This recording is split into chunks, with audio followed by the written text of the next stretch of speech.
ഏറ്റവും ആദ്യം ഇബാദ് ചോദിച്ചത് ഇന്റീരിയറും എക്സ്റ്റീരിയറും സെപ്പറേറ്റ് പെയിന്റ് ആണോ എന്നുള്ളതാണ്. അതെ അതെ. ആൻസർ ഇസ് യെസ് ആണല്ലേ? ആണ്. ഒറ്റ പെയിന്റ് 100%. അല്ല. അങ്ങനെ ആൾക്കാർക്ക് അബദ്ധം പറ്റാറുണ്ടോ? പിന്നെ ഇഷ്ടം പോലെ നമ്മളൊരു പെയിന്റിന്റെ ഒരു ബ്രാൻഡ് തീരുമാനിച്ചു കഴിഞ്ഞാലും അതിന്റെ ഉള്ളിൽ ഒത്തിരി ടൈപ്പ് സാധനങ്ങളുണ്ട്. നമ്മൾ കഴിഞ്ഞ വീടെന്ന സ്വപ്നത്തിന്റെ എപ്പിസോഡിൽ നമ്മൾ അപ്ലോഡ് ചെയ്തത് മറ്റേ പ്രൈമറിനെ കുറിച്ചായിരുന്നു അല്ലെ? പ്രൈമർ ഉപയോഗിക്കുന്നതിന്റെ ആവശ്യകത, അത് ഏതുതരം ഉണ്ട്, എന്തിനാണ് അത് ഉപയോഗിക്കുന്നത് എന്നൊക്കെയാണ് നമ്മൾ പറഞ്ഞത്. അതെ. അപ്പൊ ഇന്നും നമ്മളിപ്പോ ഈ നിൽക്കുന്ന സ്ഥലം നിങ്ങളുടെ ഏത് സൈഡ്?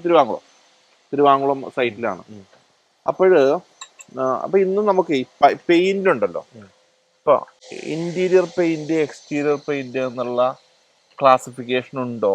അല്ലെങ്കിൽ എല്ലാ പെയിന്റ് മേടിച്ച് അടിച്ചോ എന്നുള്ളതാണോ അതിന്റെ കോൺസെപ്റ്റ്? അങ്ങനെ പാർട്ടീഷൻ ഉണ്ടെങ്കിൽ ഇപ്പൊ ഇന്റീരിയറിന് വേറെ പെയിന്റ്, എക്സ്റ്റീരിയറിന് വേറെ പെയിന്റ് ആണെങ്കിൽ വാട്ട് ഇസ് ബെനിഫിറ്റ്? അതാകട്ടെ സബ്ജക്റ്റ് ആയിക്കോട്ടെ. അല്ലേ? നമ്മള് ഇതിന് മുന്നേ ഒരു എപ്പിസോഡില് പെയിന്റ് സെലക്ട് ചെയ്യേണ്ട കുറച്ച് കാര്യങ്ങൾ നമ്മൾ പറഞ്ഞിരുന്നു. ഓക്കെ. അപ്പൊ അത് ഇച്ചിരി ഡീറ്റെയിൽ ആയിട്ട് നമ്മൾ ഇന്ന് പോകുന്നു എന്നുള്ളതാണ്. ഏറ്റവും ആദ്യം ഇബാദ് ചോദിച്ചത് ഇന്റീരിയറും എക്സ്റ്റീരിയറും സെപ്പറേറ്റ് പെയിന്റ് ആണോ എന്നുള്ളതാണ്. അതെ അതെ. ആൻസർ ഇസ് യെസ് ആണല്ലേ? ആണ്. ഒറ്റ പെയിന്റ് അല്ല. അങ്ങനെ ആൾക്കാർക്ക് അബദ്ധം പറ്റാറുണ്ടോ? പിന്നെ ഇഷ്ടം പോലെ. അകത്തടിക്കുന്നതും പുറത്തടിച്ചു ബാക്കി അകത്തടിച്ചേക്കെന്ന് പറയണ ആ പരിപാടി നടക്കില്ല അല്ലേ?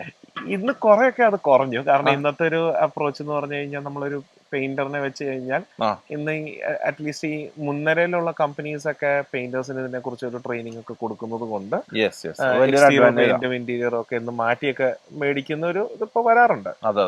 പക്ഷെ ഇതില് ഏറ്റവും മെയിൻ ആയിട്ട് നമ്മൾ മനസ്സിലാക്കേണ്ട ഒരു സാധനം, എനിക്കിത് പ്രൈമറിന്റെ ആ ഒരു എപ്പിസോഡിൽ നമ്മൾ പറഞ്ഞാണ്, ഇതിന് നമ്മളൊരു പെയിന്റിന്റെ ഒരു ബ്രാൻഡ് തീരുമാനിച്ചു കഴിഞ്ഞാലും അതിന്റെ ഉള്ളിൽ ഒത്തിരി ടൈപ്പ് സാധനങ്ങളുണ്ട്.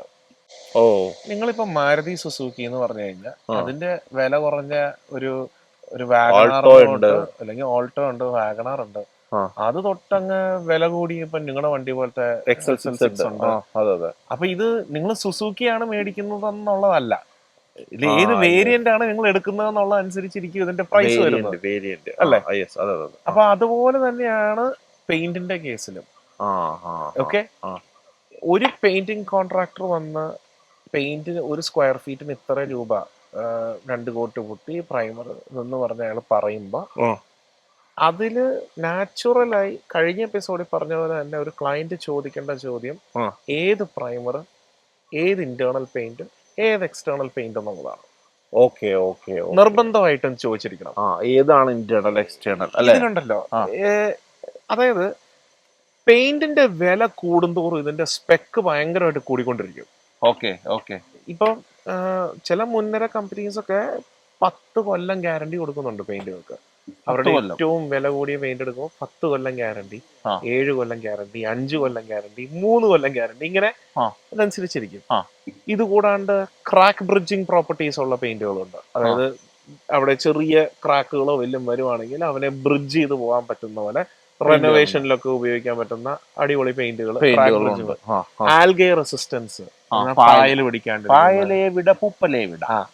അങ്ങനെയുള്ള പൂപ്പലിനെതിരെ റെസിസ്റ്റൻസ് ഉള്ള, ഇതെല്ലാം കെമിക്കൽ ഫോർമുലേഷൻസാ. ഓക്കെ, അപ്പൊ പായൽ റെസിസ്റ്റൻസ്, ആൽഗെ റെസിസ്റ്റൻസ് ഉള്ളത്, ഫംഗൽ റെസിസ്റ്റൻസ് ഉള്ളത്, അപ്പൊ ഗ്യാരണ്ടി ഇത്രയും കൂടുന്നത്, അല്ലെങ്കിൽ ക്രാക്ക് ബ്രിഡ്ജിങ് ഉള്ളത്.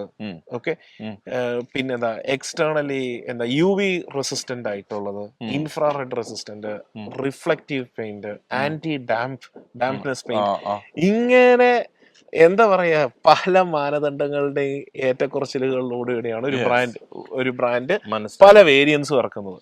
ഓക്കെ, നിങ്ങളുടെ ഇപ്പൊ ഇന്ന ഒരു ബ്രാൻഡിന്റെ പെയിന്റ് ആണ് യൂസ് ചെയ്യുന്നതെന്ന് ഒരു കോൺട്രാക്ടർ പറഞ്ഞു എന്നും പറഞ്ഞുകൊണ്ട് അത് എല്ലാം ഓക്കെ ആണെന്നല്ല. കാരണം നിങ്ങളിപ്പോ ഞാനൊരു കാര്യം പറയട്ടെ, നിങ്ങളിപ്പോ സുസുക്കിയുടെ ഒരു കാറും ടൊയോട്ടയുടെ ഒരു കാറും കമ്പയർ ചെയ്തിട്ട് നിങ്ങൾ പറയണ ടൊയോട്ടയുടെ കാറായിരിക്കും നല്ലതെന്ന് നിങ്ങൾ പറയുന്നതിൽ കാര്യമില്ല. കാരണം അയാള് ടൊയോട്ടയുടെ ഏറ്റവും വില കുറഞ്ഞ സാധനവും സുസുക്കിക്ക് മറ്റേ ആള് ഏറ്റവും വില കൂടിയ സാധനമാണ് തരുന്നെങ്കിലോ.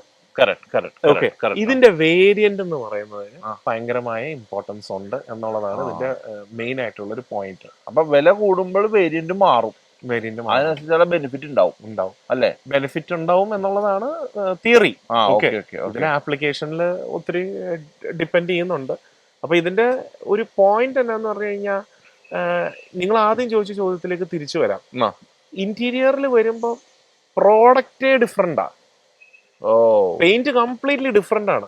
ഇമൽഷൻ എന്ന് പറയുന്ന സാധനം അകത്ത് വരുന്നതും പുറത്ത് വരുന്നതും എല്ലാ കമ്പനികൾക്കും ഡിഫറെന്റ് സെറ്റ് ആണ്. ഓക്കെ. അപ്പൊ കാരണം പുറത്ത് വരുമ്പോൾ നമ്മൾ സംസാരിക്കുന്ന anti fungal, anti bacterial, UV resistant, ഇതൊന്നും അകത്തെ പെയിന്റിന് ആവശ്യമില്ല. സാധാരണ രീതിയിൽ എക്സ്റ്റീരിയർ പെയിന്റിന് ഇന്റീരിയർ പെയിന്റിനെക്കാളും വില കൂടുതലുമാണ്. ഓക്കെ.